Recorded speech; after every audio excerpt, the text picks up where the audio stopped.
Halo, jumpa lagi dengan saya Ardi Matari. Kali ini di video lanjutan seri ketiga ini yang kita akan membahas Bollinger Band, melanjutkan dua tema sebelumnya. Kita akan membahas tentang SOP, ini yang paling seru barangkali teman-teman. Bagaimana John Bollinger menyarankan kita menjalankan SOP berikut ini ya.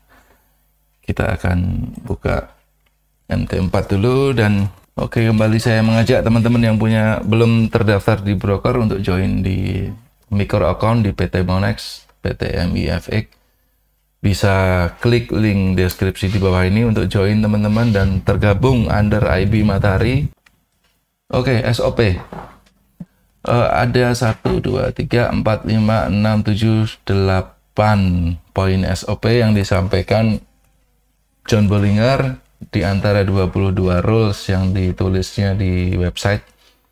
Kita akan membahas satu persatu ya teman-teman. Di poin nomor 9, ini tidak urut karena memang saya urutkan, saya kategorikan biar teman-teman gampang memahami. Saya juga gampang memahami ya teman-teman. Setting default adalah 20 periode dan standar deviasi 2. Setting untuk pasar dan kondisi tertentu mungkin bisa berbeda. Oke. Ini adalah setting standar defaultnya, periode 20, deviasi 2, shift 0, apply to close, warna terserah, teman-teman bisa pasang warna kesukaan teman-teman, sesuai dengan layarnya juga. Oke, di video sebelumnya saya sudah menjelaskan bahwa John Bollinger menjamin bahwa setting default ini bisa mewakili 90% kepentingan kita untuk memahami kondisi pasar. 90% kondisi pasar terakomodir dengan baik dengan hanya menggunakan setting default Bollinger Band ini.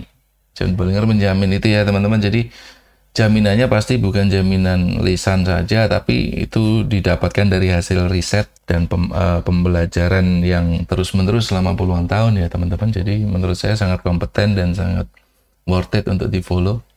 Oke, kita ke poin selanjutnya.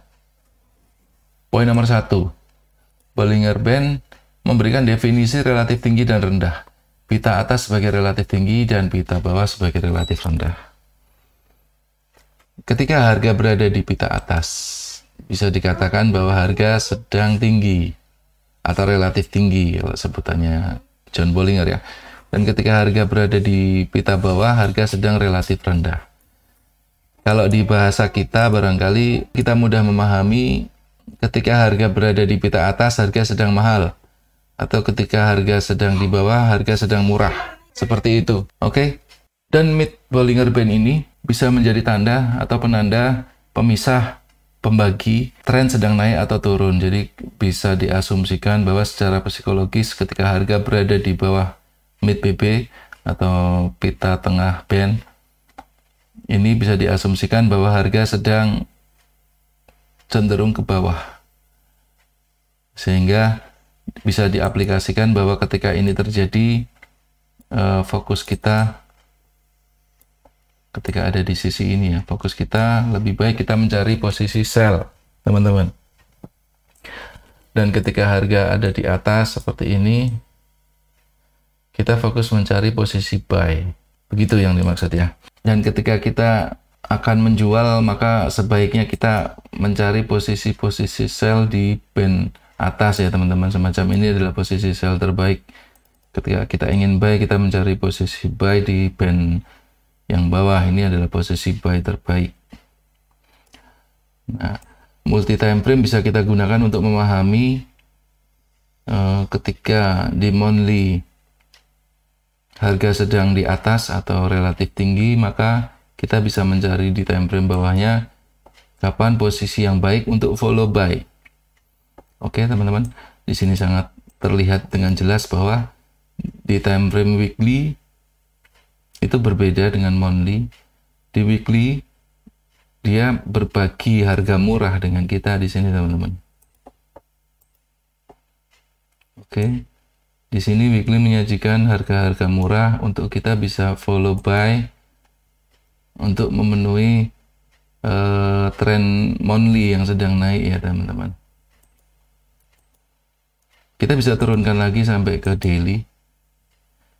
Nah, terlihat sangat jelas bahwa daily Bollinger Band sedang volatility sedang menguncup, mengecil, tanda bahwa akan terjadi ledakan yang sangat besar. Kemudian low BB ini benar-benar bisa menjadi tempat yang terbaik bagi kita untuk membeli. Ya, monthly sedang di atas, weekly berbagi tempat yang murah atau harga yang relatif rendah. Kemudian di daily kita melihat beberapa kali harga keluar di bawah low BB. Dan ini mengindikasikan bahwa harga ini betul-betul murah. Ya, dan BB sedang mendatar, menjadi indikasi bagi kita bahwa harga akan melakukan ledakan volatility ya yang besar. Jika melihat dari tren monthly kemudian weekly, kita bisa paham bahwa ini tetap ledakannya akan ke atas gitu teman-teman. Poin selanjutnya nomor 2, kondisi relatif tinggi dan rendah tersebut digunakan bersama dengan price action atau indikator lainnya hingga sampai keputusan untuk membeli atau menjual. Oke, kita ambil satu contoh yang mudah. Di sini teman-teman yang dekat ya. Oke. Daily sedang di atas. Dan melakukan koreksi ke bawah. Kemudian dia retest kembali ke atas. Bagaimana dengan H4? Oke, H4 melakukan momentum ke bawah. Momentum sell ya teman-teman. Dan mengalami oversold, kemudian dia kembali ke atas memenuhi kondisi daily yang harus retest ke atas ya teman-teman. Ini adalah kondisi terbaik untuk kita buy. Bagaimana kita lihat di H1 M15 mungkin yang jelas. Oke. Di M15 terlihat sangat jelas bahwa harga tidak serta-merta reject ke atas tanpa setup ya teman-teman. Ini price action pola candle yang cukup jelas bahwa harga turun ke bawah, naik, turun lagi ke bawah untuk retest dan tidak kuat membentuk momentum baru, akhirnya dia terbang ke atas.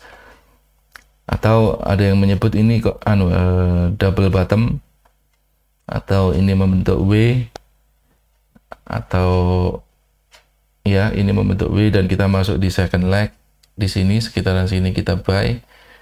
Ada juga yang menunggu konfirmasi lanjutan, dia menembus resisten ini dan akhirnya dia memutuskan untuk buy di sini teman-teman. Ketika dia sudah menembus mid BB dan koreksi ke bawah sedikit di level resisten become support ini, teman-teman bisa melakukan posisi buy. Jadi tidak serta-merta ya teman-teman. Kadang kalau kita lihat di time frame besar seperti ini, sepertinya kok tanpa ada konfirmasi yang cukup berarti gitu, dia tidak melakukan retest dan lain sebagainya. Kita harus melihat cukup banyak time frame untuk memahami bahwa harga memang sudah waktunya untuk kembali ke atas. Di M30 mungkin juga terlihat harga sudah tidak mampu membentuk momentum. Ini kan sudah jenuh jual di sini, sehingga menjadi sangat pantas ketika harga kembali terbang ke atas. Yang sebenarnya di daily sangat terlihat bahwa harga memang masih di atas dan ini waktu nyari entry buy, memang harga akan meretest posisi tertinggi ini. Ketika dia mampu menembus, dia akan berusaha membentuk momentum buy lanjutan. Ketika tidak mampu menembus, maka dia akan turun dan membentuk dan close di bawah mid BB ini teman-teman untuk melanjutkan harga turun ke bawah. Oke, kita lanjutkan poin berikutnya. Poin nomor 10, MA20 atau mid BB Bollinger Band bukanlah yang terbaik untuk digunakan sebagai crossover, namun dia berfungsi sebagai pembagi tren naik dan turun.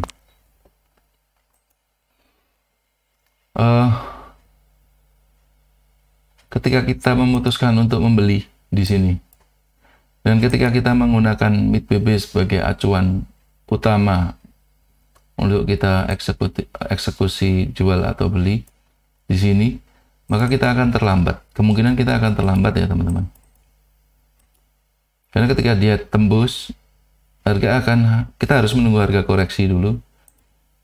kemungkinan di sini baru kita bisa ambil posisi buy di sini, teman-teman. Sangat terlambat ya. Sedangkan di H4 kita sudah melihat tanda-tanda oversold di sini, teman-teman, atau hilang volume. Dan di H4 sudah terjadi cross mid BB ke atas ya, teman-teman. Yang harusnya kita ngambil posisi buy di sini, mungkin kalau teman-teman lebih teliti bisa mulai ngambil buy di sini. Seandainya mengecilkan time frame, pasti kita mendapatkan posisi yang lebih baik lagi. Teman-teman bisa mengambil posisi buy di sini, teman-teman. Setelah ini cross. Dan seterusnya ya. Dan seterusnya ketika kita menurunkan time frame, pasti akan mendapatkan posisi yang terbaik. Cuman dengan resiko yang lebih besar memang. Itu nanti teman-teman perlu pelajari sendiri ya. Oke, poin berikutnya. Nomor 8. Oh iya. Mid BB sebagai pembagi tren. Jadi John Bollinger menyatakan bahwa mid BB ini bukan sebagai acuan akhir, bukan sebagai acuan utama untuk kita membeli atau menjual, tapi sebagai acuan yang cukup kuat bahwa ketika harga ada di atas mid BB, ini adalah kita fokus mencari buy. Ketika harga berada di bawah mid BB, kita boleh fokus mencari sell. Tentunya dengan melihat semua time frame, teman-teman, sehingga kita tidak tertipu dengan tren besar, tren kecil, koreksi, pullback, dan lain sebagainya ya, teman-teman. Ini kita delete dulu supaya nggak bingung. Oke, ini sudah terbahas di video sebelumnya. Kita akan bahas lagi. Penutupan harga di luar Bollinger Band adalah merupakan sinyal lanjutan, bukan sinyal pembalikan arah. Ini telah menjadi dasar bagi banyak sistem breakout yang sukses. Breakout yang seperti apa? Contoh seperti ini ya. Ini kan ada sideways panjang, teman-teman. Ada sideways panjang. Momentum di sini pun tidak berhasil menjadikan harga segera untuk meneruskan perjalanan naik ke atas. Dia masih harus membuat drama dulu di sini. Ada momentum susulan, masih drama lagi, dan akhirnya terjadi momentum akhir yang betul-betul memecah level-level atas ini. Di sini level atas ini, sehingga dia menjadi tren yang sesungguhnya.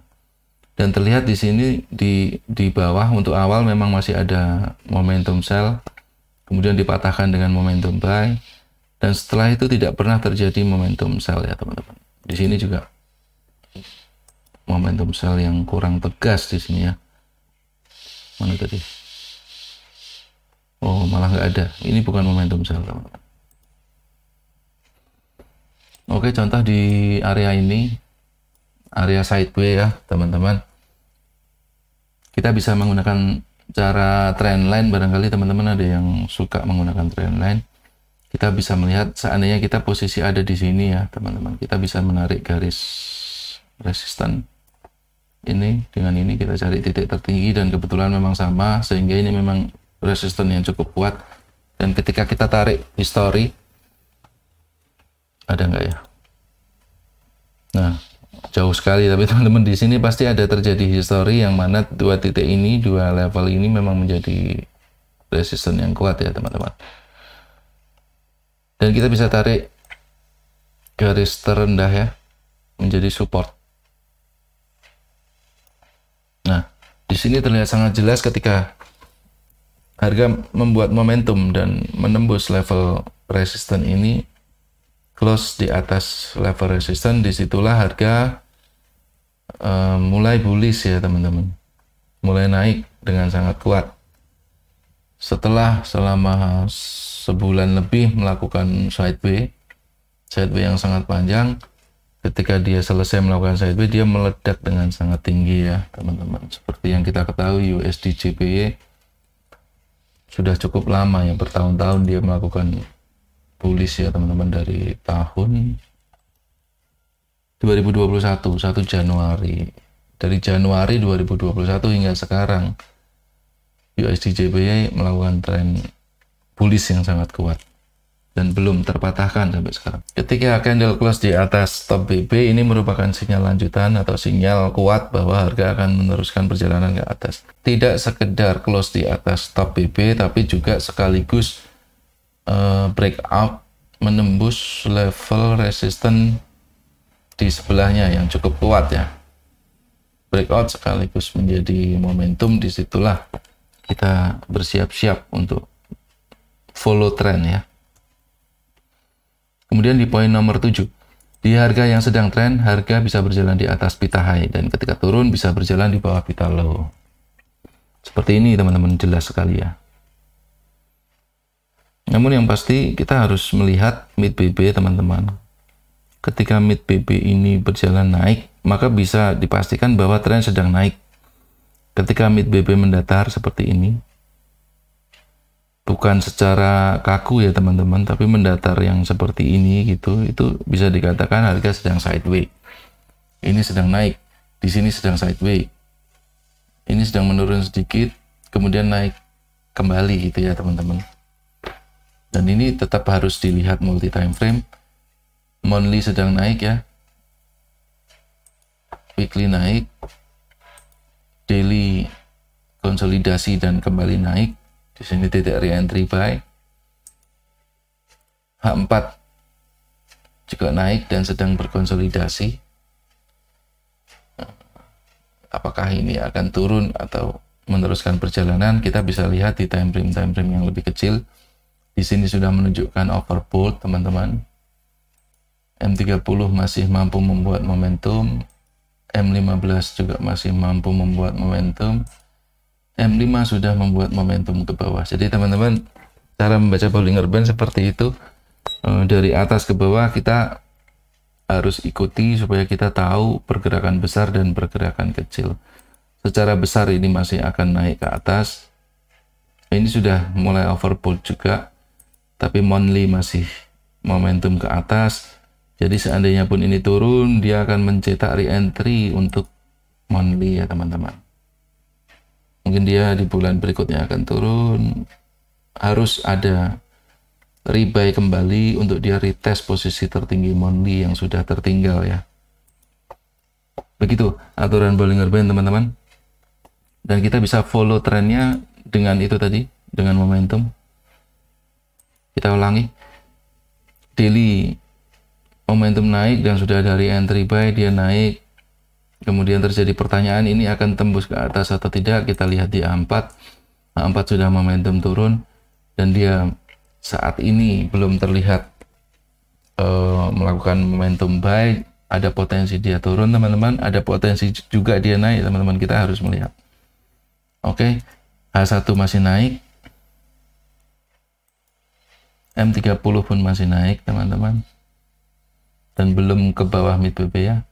M15 juga masih naik, M5 masih turun. Jadi ketika nanti M5 membuat momentum buy, besar potensi M15 akan kembali meneruskan perjalanan naik. M30 pun akan menjadi re-entry buy di sini dan naik. H1 dia akan meneruskan perjalanan untuk mengejar level ini teman-teman.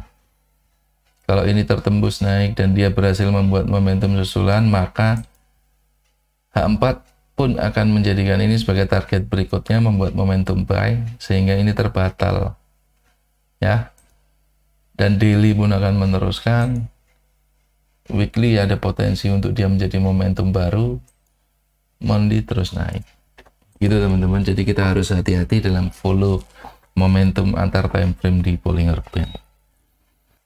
Kita kembali ke poin nomor 7. Di harga yang sedang tren, harga bisa berjalan di atas pita high, dan sebaliknya ketika tren turun, harga bisa berjalan di bawah pita low ya. Yang dimaksud adalah seperti ini. Kita hapus dulu line yang jelas ya, kita cari yang jelas ya. Seperti ini teman-teman. Ketika harga sedang naik, harga boleh berada di atas pita high, dan ketika turun, harga boleh berada di bawah pita low. Bukan boleh, ini justru jadi momentum ya. Justru jadi tanda bahwa harga masih terus kuat untuk meneruskan perjalanan tren.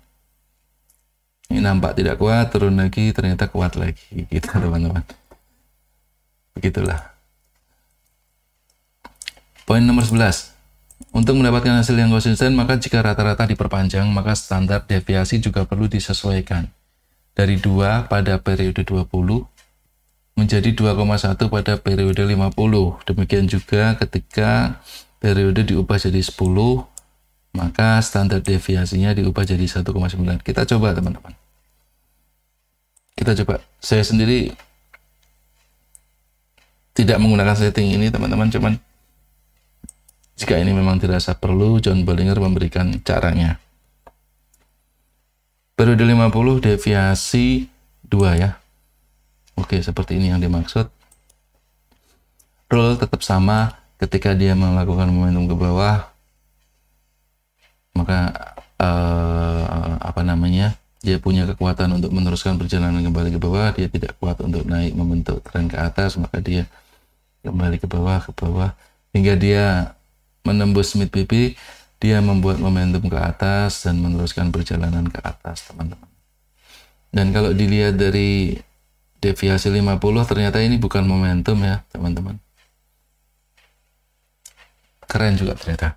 Ini bukan momentum dan menjadi pantas ketika harga kembali meneruskan perjalanan ke atas. Tidak membingungkan. Dengan periode 50 ini, maka sudut pandang kita menjadi besar, luas maksudnya teman-teman. Ini juga terlihat mudah ya. Terlihat sangat mudah. Oke. Keren ini teman-teman. Oke, kita tadi udah mencoba 50 dengan 2,1 teman-teman ya. Sekarang kita akan coba setting kecil, yaitu periode 10 deviasi menjadi 1,9 yang disarankan. Seperti apa? Rule masih sama ini ya teman-teman. Rule masih sama dan kita bisa melihat bahwa rapat sekali. Tapi masih sama kondisinya, cara membacanya sama teman-teman.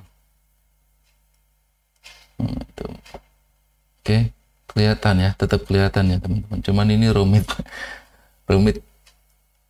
Mungkin untuk teman-teman scalper ini berfungsi ya. Bisa barangkali diolah menjadi begini.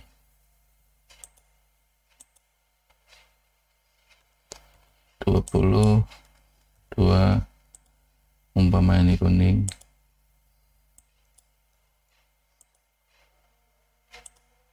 Bisa kita tambahkan lagi 50, 2,1 marun. Wih.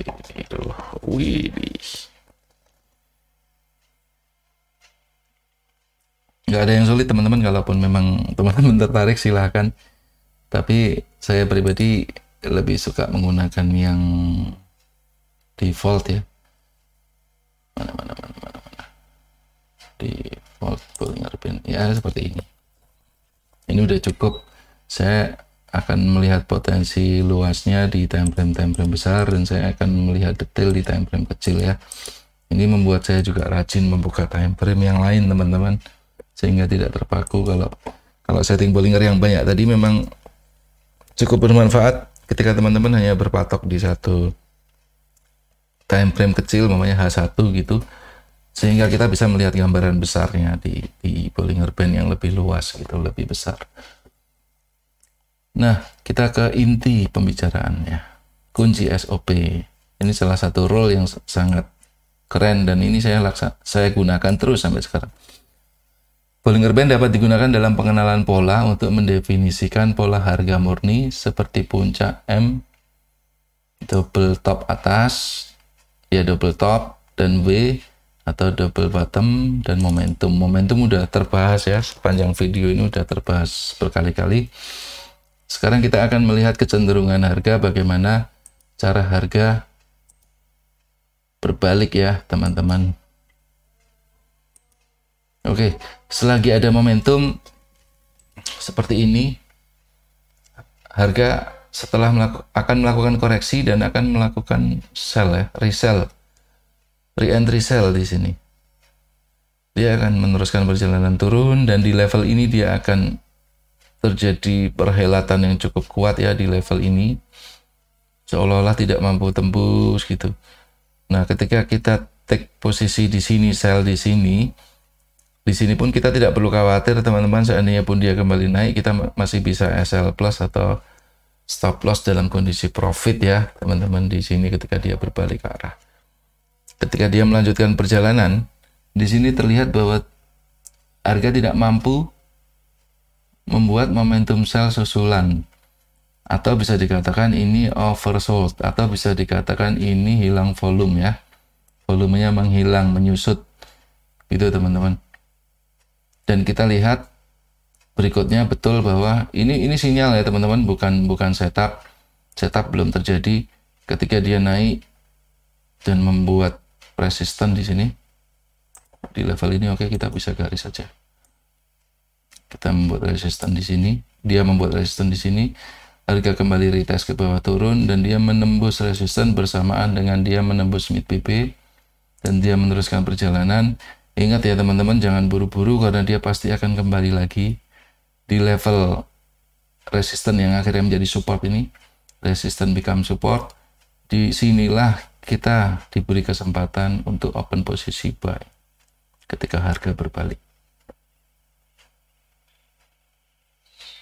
Dan yang bikin bingung, harga berbalik sangat tinggi, tiba-tiba dia turun lagi mendekati level support yang tadi teman-teman.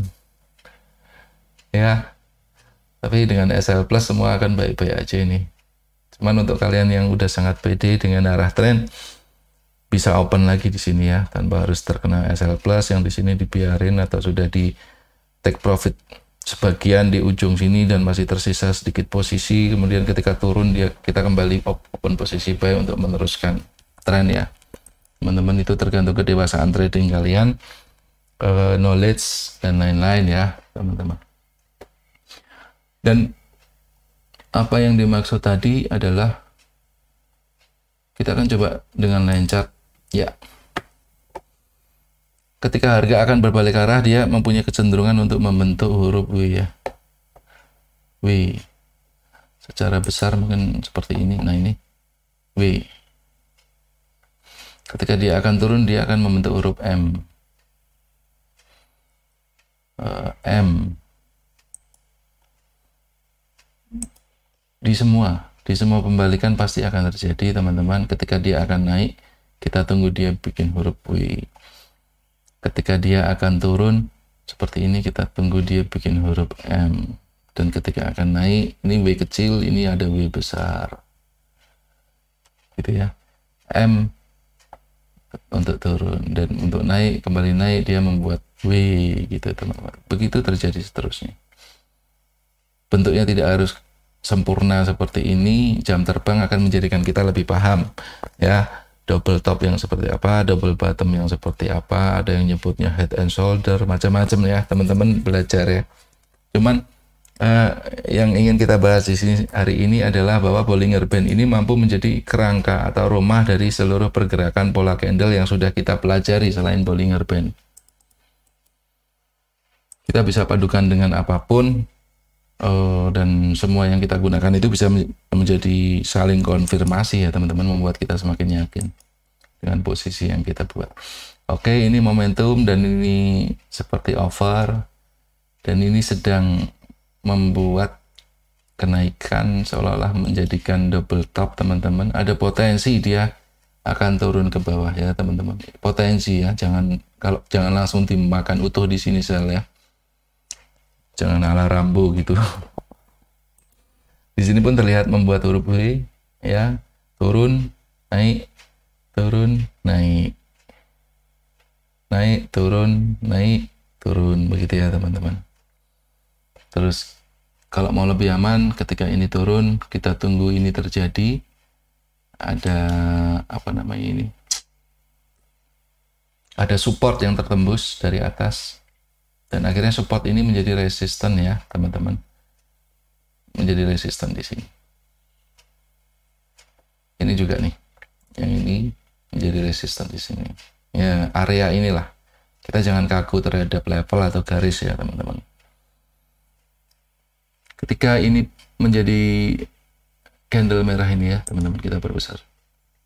candle merah ini menjadi resisten, maka ketika tertembus dia akan turun sedikit dan di level resisten ini kita bisa ikut buy.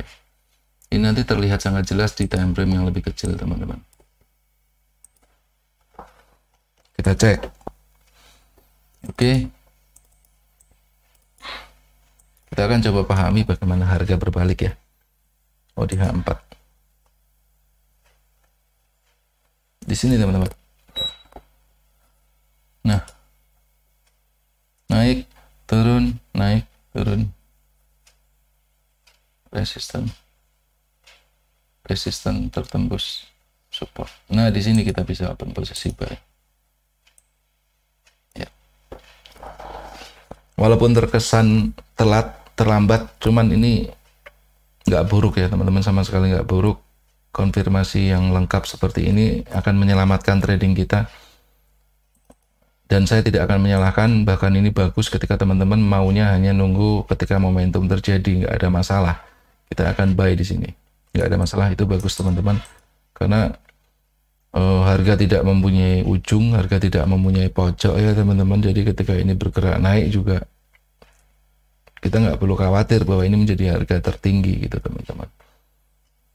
Yang penting kita selalu jaga money management, kita selalu jaga psikologis dengan baik, dan kita tidak mudah terpengaruh oleh provokasi teman-teman trader yang lain ya.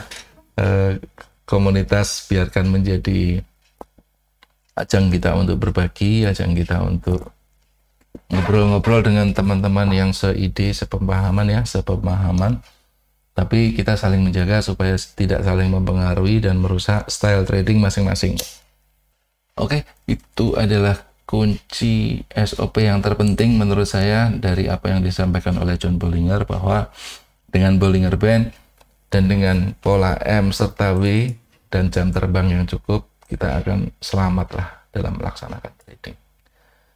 Begitu teman-teman, masih ada satu video yang selanjutnya terkait rally ini, nanti akan saya upload setelah video yang ini. Baik, terima kasih. Saya Ardi Matahari, happy trading.